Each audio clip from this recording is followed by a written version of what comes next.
Spanking is a common form of discipline here in the United States. It is estimated that 50% of parents spank their children. However, many parents do the behavior strictly from habit or from lack of knowledge. Many people were spanked as children, and just as this repeats the behavior for their own children. Other parents simply may not be aware of their techniques available for discipline. For the 50% who do use spanking as their main discipline, one has to wonder if these people are aware of the following statistics.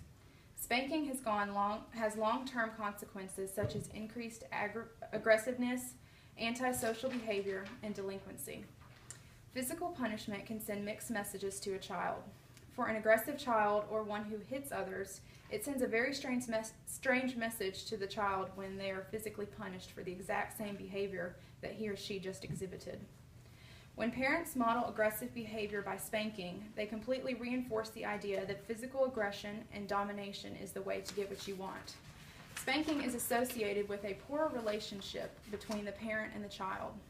Children who were spanked often feel less attached to their parents and less trusting of them. The more the child was spanked, the less close the parent-child relationship is. Using MRI studies, spanking has been associated with reduction of gray matter in the brain. The positive correlation with the long-term anger issues in some children that were spanked growing up. Psychologically, children can be greatly affected by spanking.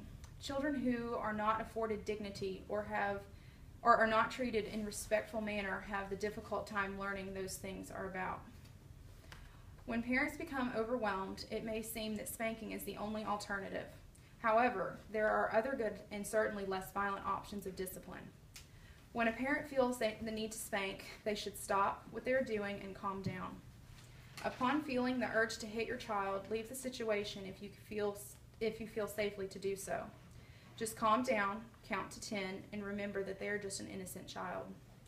In that quiet moment, you can often find an alternative solution that is much better interest for the child's well-being. It is important to be kind but firm with your child.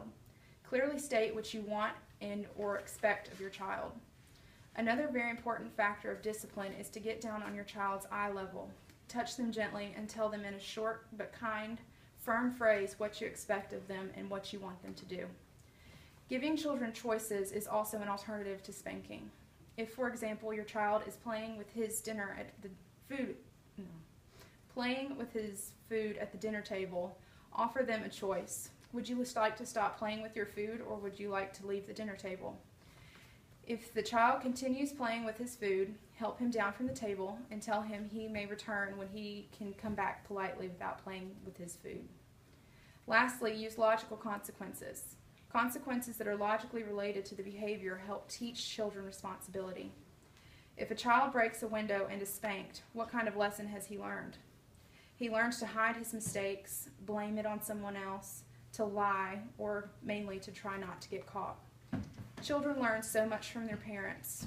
Parents have the responsibility to raise an honest, loving, and productive child. These bonds are tested daily when the children are growing up, but parents must do all they can do to help their children by teaching and disciplining in a loving and nonviolent way.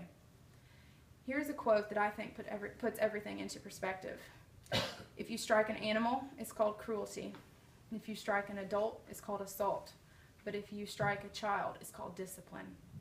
Discipline means to teach, and the best way to teach is to love.